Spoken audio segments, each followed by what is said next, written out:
¿Por qué es América Latina la tierra de elección del barroco? Porque toda simbiosis, todo mestizaje engendra un barroquismo. Y el barroquismo americano se acrece con la criolledad, con la conciencia que cobra el hombre americano de ser otra cosa, de ser una cosa nueva, de ser una simbiosis, de ser un criollo. Y el espíritu criollo, de por sí, es un espíritu barroco. Pero, ¿qué ejemplos hay de esa simbiosis, de ese mestizaje, en la arquitectura latinoamericana? Casi todas las iglesias hechas desde el siglo XVII y XVIII de la zona andina, sobre todo de la zona de la sierra peruana, de la zona del altiplano peruano y el altiplano boliviano, de las misiones jesuíticas muy particularmente, porque allí hay además una intencionalidad específica en la idea del manejo, misiones jesuíticas o misiones de chiquitos o de mojos, ¿no es cierto? Yo creo que ese centro nuclear que va desde parte del sur de Colombia, Ecuador, Perú, Bolivia, es el punto más fuerte. Y las misiones jesuíticas por una experiencia excepcional que los propios jesuitas organizan, ¿no? Yo creo que esos serían los puntos más importantes. En obras de arquitectura. Y esto es lo interesante, el barroco son muchos barrocos, ¿no? Es decir, no es como la identidad latinoamericana no es una identidad latinoamericana, que son muchas identidades y muy diversas, pero que tienen comunes denominadores, que yo creo que esto es lo importante.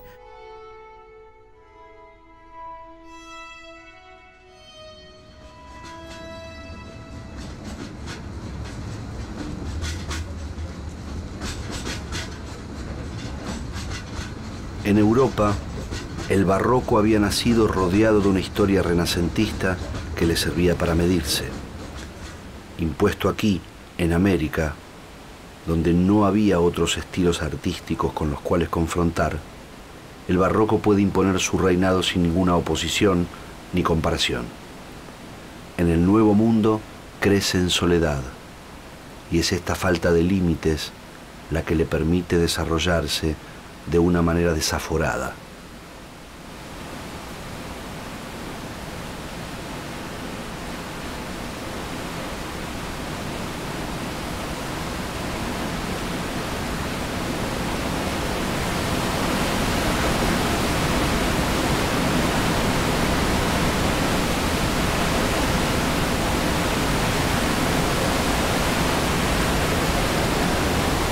Por supuesto que el barroco americano tiene enormes diferencias regionales.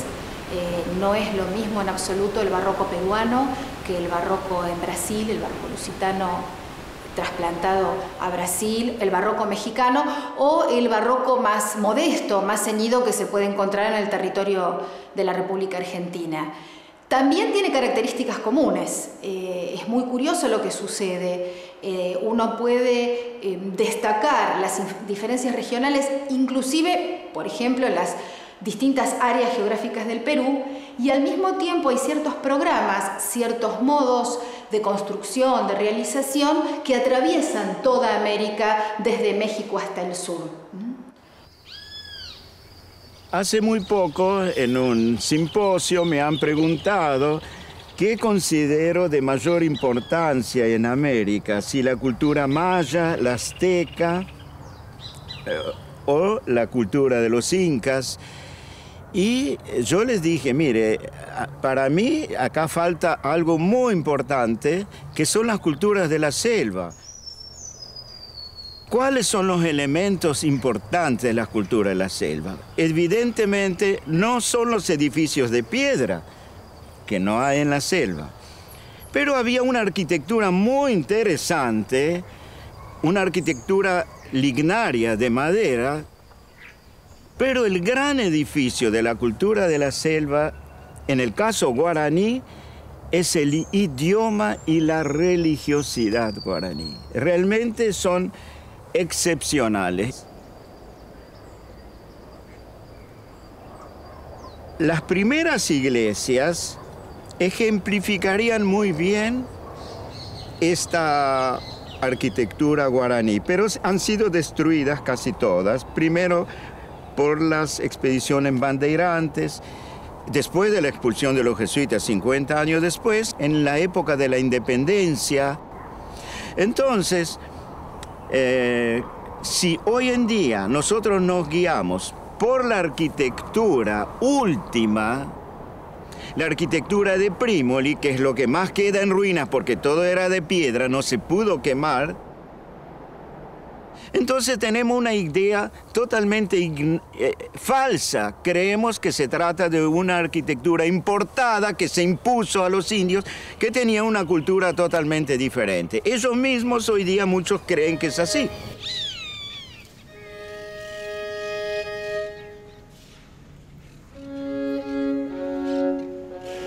Cuando los jesuitas llegaron al Paraguay,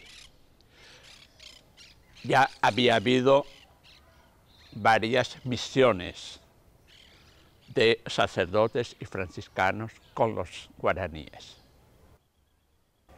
Y entonces empezaron la misión por el método de reducción. Es decir, reducción es una figura del derecho español, que viene ya del tiempo de Carlos V. Reducir a los indios significaba pues congregarlos en lugares más o menos grandes para que tuvieran una vida más política y más humana, y por lo tanto más cristiana. Esta política reduccional la habían empezado los franciscanos en el Paraguay desde 1580 y los jesuitas a partir de 1609. La ciudad europea crecía, la ciudad guaraní de las misiones no crecía. Cuando llegaba a 4 o 5 mil, en casos excepcionales como Yapeyú, llegaron a 7 o 8 mil, pero si no se desdoblaba, pero jamás se hacía otro núcleo, porque el pueblo guaraní tenía un núcleo con una casa ceremonial. Ahí era el centro del mundo, y eso se repite en las misiones. Entonces tenemos la gran plaza con la gran iglesia, una sola en cada pueblo. Pero en Trinidad hay un núcleo antiguo. Había una antigua iglesia con su torre exenta, como la mayoría de las torres, porque los edificios de madera no soportaban una torre. Fue Brassanelli el que introdujo fachada y torre de piedra. Y en Trinidad se hace una gran torre que parece una fortaleza, y está todavía hasta el día de hoy, y está la antigua iglesia, de la cual pasó el culto y el Santísimo Sacramento a la nueva en abril del año 1764.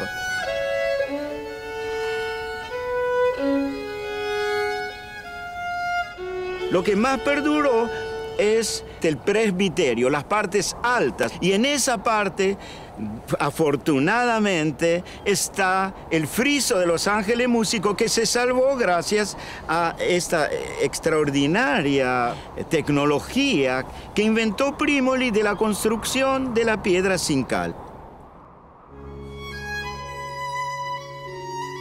El friso de los ángeles músicos es una muestra de un estilo nuevo que se ha generado en las misiones. No es como lo que ocurrió en Perú, que tenemos un estilo mestizo. El estilo de las misiones que se manifiesta en el friso de Trinidad es de una unidad tan extraordinaria que es muy difícil reconocer qué es lo guaraní autóctono y qué es lo europeo. Lo europeo, evidentemente, es la idea del friso que viene de los griegos. Después del friso del Partenón casi no tenemos otros frisos historiados de ese tipo. Pero de la cultura guaraní viene el concepto de lo chamánico. Uniendo esos dos estilos, tenemos esos ángeles músicos. Hay 4 con maracas, la maraca antigua sagrada guaraní. Hay ángeles con arpas, con violines, pero todos frontales, que podríamos concebir lo que viene de obras caldeas o egipcias. pero es un concepto de lo chamánico, de lo frontal, de esa comunicación con el espectador. Y culturalmente en general hablamos de una civilización jesuítica guaraní, el barroco jesuítico guaraní.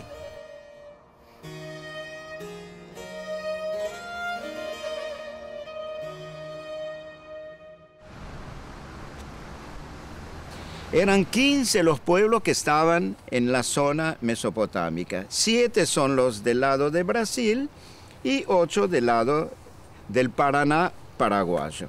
Pero las argentinas se han destruido todas, entonces no tenemos ejemplos para estudiar esa arquitectura. Nos quedan, sí, una iglesia en Paraguay cerca de Asunción, que es Yaguarón, que ha sido construida por indios guaraníes, con la tecnología, pero una iglesia mucho más pequeña. Los templos de las misiones eran mucho más grandes.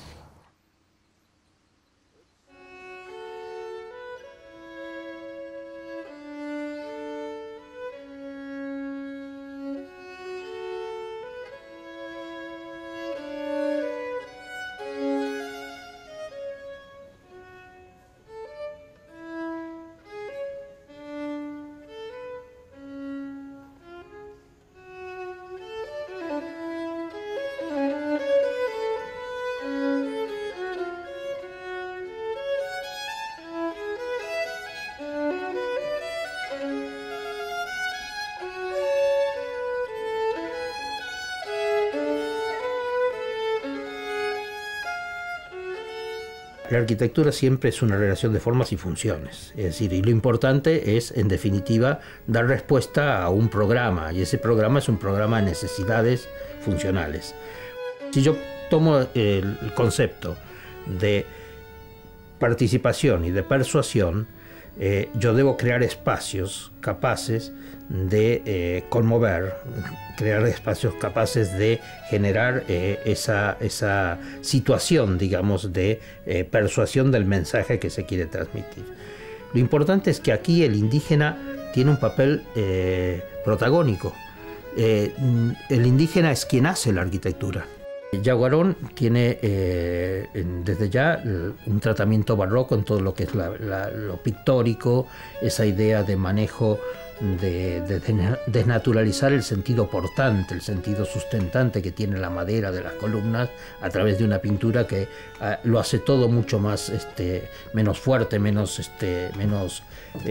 rígido.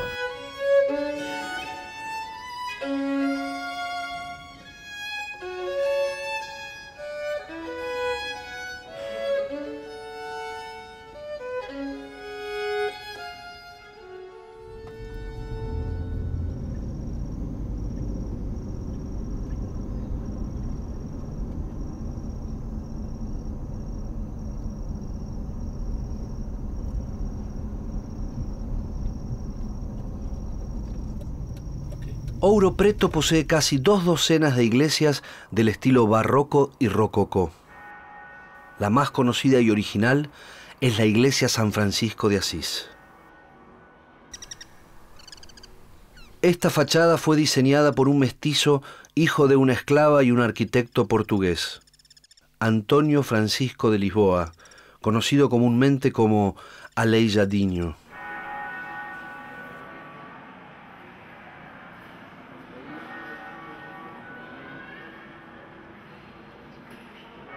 O Aleijadinho foi um artista extraordinário, mas ao mesmo tempo produto de uma época extraordinária em Minas Gerais, chamada Civilização do Ouro, onde houve um desenvolvimento cultural inusitado, de música, de construção, de arquitetura, de literatura, de vida política, de conspirações, de maneira que o Aleijadinho é forjado nesse mundo. Por outro lado, ele é mulato. E evidentemente que raízes locais, o processo de aculturação é muito intenso na obra do Aleijadinho. O Aleijadinho, ele evidentemente se influencia pelo barroco português, mas ele vai trazer um barroco mais expressionista, mais do norte da Europa. Ele vai se influenciar talvez pelo barroco da Baviera, um barroco austríaco. e vai trabalhar de uma maneira impressionante o corpo humano, vai ter uma eloquência muito grande, expressiva, dramática, trabalha entre o sublime e o sensual.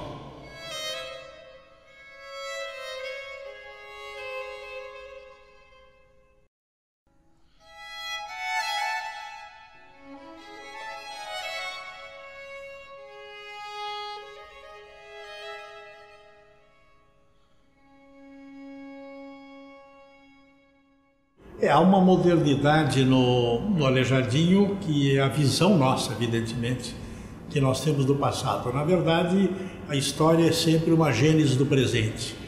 E no olhar presente, nós vamos encontrar na fatura da escultura do Aleijadinho muitos elementos contemporâneos, né?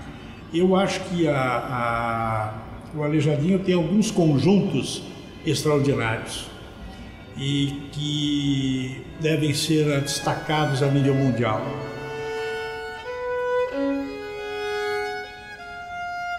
Um é a igreja do São Francisco de Assis de Ouro Preto, pelo caráter arquitetônico da obra, pela maneira como ele dispõe os torreões, como ele estrutura a nave, a sacristia, o altar, de maneira que faz dessa obra, segundo Germain Bazin, a obra talvez mais importante de arquitetura barroca construída nas Américas.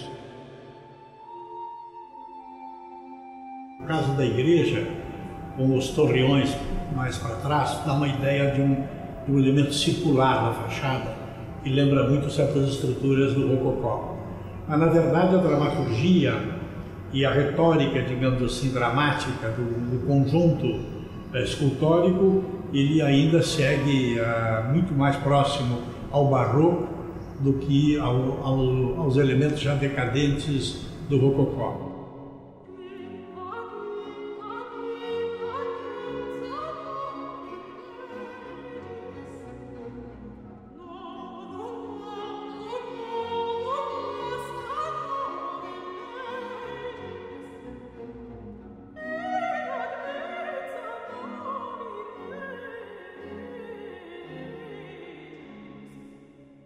Meu nome é Dom Paulo Azeredo Coutinho, eu sou monge e sacerdote beneditino e estamos no mosteiro de São Bento do Rio de Janeiro. Os beneditinos chegaram já no início da história do Brasil e foram responsáveis por grandes atividades, principalmente na área do ensino e também na arte de pastoral, principalmente pastoral litúrgica. Nós somos um grupo, vivemos em comunidade, segundo a regra de São Bento. Temos um abade como superior, que é eleito por toda a comunidade, e procuramos viver uma vida de unidade, de caridade, uma vida de trabalho e de oração, conforme a tradição beneditina. Para mim, que além de monge, tive uma formação de arquiteto, de urbanista, é um privilégio muito grande poder viver neste mosteiro. E a nossa igreja é considerada a igreja mais bela do Rio de Janeiro, um marco importante na arquitetura brasileira também. Trata-se justamente de um exemplo de transformação do seu espaço interior. Então nós temos a igreja como monumento e, além disso, internamente, né, existe a marca do tempo, tanto na talha de madeira quanto nas diversas imagens que foram sendo realizadas ao longo do tempo. Isso nos mostra como nós convivemos com toda uma história da arte presente no nosso dia a dia, e somos também responsáveis pela conservação deste patrimônio, que não é apenas nosso, mas de toda a humanidade.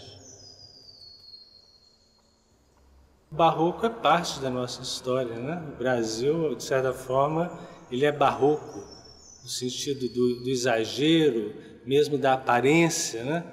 Nós vemos o carnaval, nós vemos as festas, né? Tanto que o barroco, durante muito tempo, na própria história da arte, foi visto como algo feio como algo disforme, como algo que fugia dos padrões clássicos da arte, né? E aos poucos foi se descobrindo a beleza do barroco, que é consequência de um estado de espírito, de uma maneira de ver a realidade, né? De encarar o mundo, né?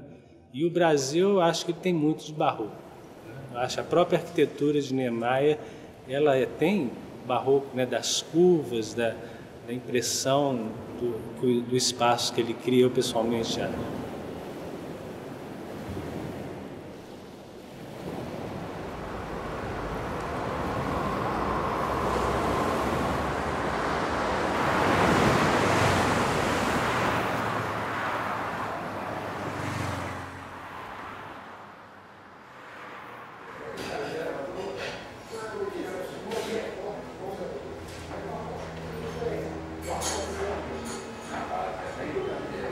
Y claro, cuando Oscar Niemeyer empieza a construir en los años 50, o un poco antes, claro, inventaron al concreto armado, hormigón armado, en los años 50 creo fue eso. Y con eso fue posible por primera vez hacer unas líneas curvas en hormigón.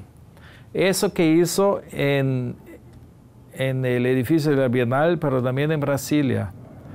Las columnas en el Palacio Presidencial o en la residencia Palacio de Alvorada son líneas curvas. Y eso, claro, se debe a una influencia barroca, del barroco minero sobre todo, aunque Niemeyer lo niegue y dice, no, esas líneas vienen de las curvas del cuerpo femenino. Pero bueno, muchas veces el propio artista prefiere otra interpretación a la lectura que puede hacer un crítico.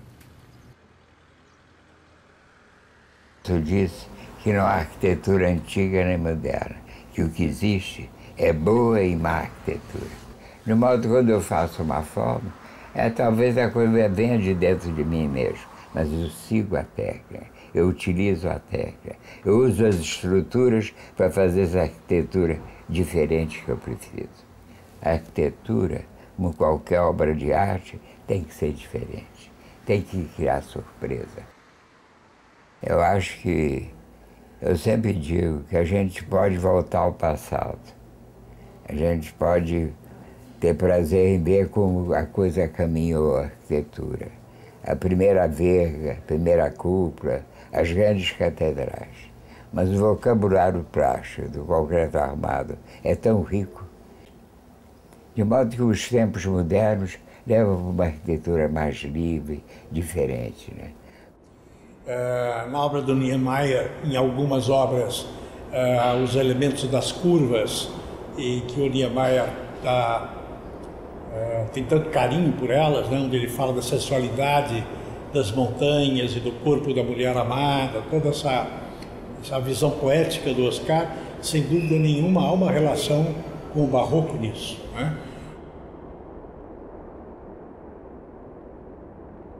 Acho que o que falta ao arquiteto é o hábito da leitura. Hoje nós fazemos uma campanha, o arquiteto precisa ler. Precisa ler um romance, ele vai se interessando pela arquitetura. E o ambiente dele, o mundo dele se faz maior e mais generoso. Quando o sujeito começa a sentir as deficiências do mundo moderno, né? A pobreza, a desigualdade, ele cresce mais como ser humano. De modo que eu acho que a arquitetura não é tão importante. O importante é a vida, é a luta por uma vida melhor. Eu acho que a arquitetura não muda nada. Agora a vida pode mudar a arquitetura.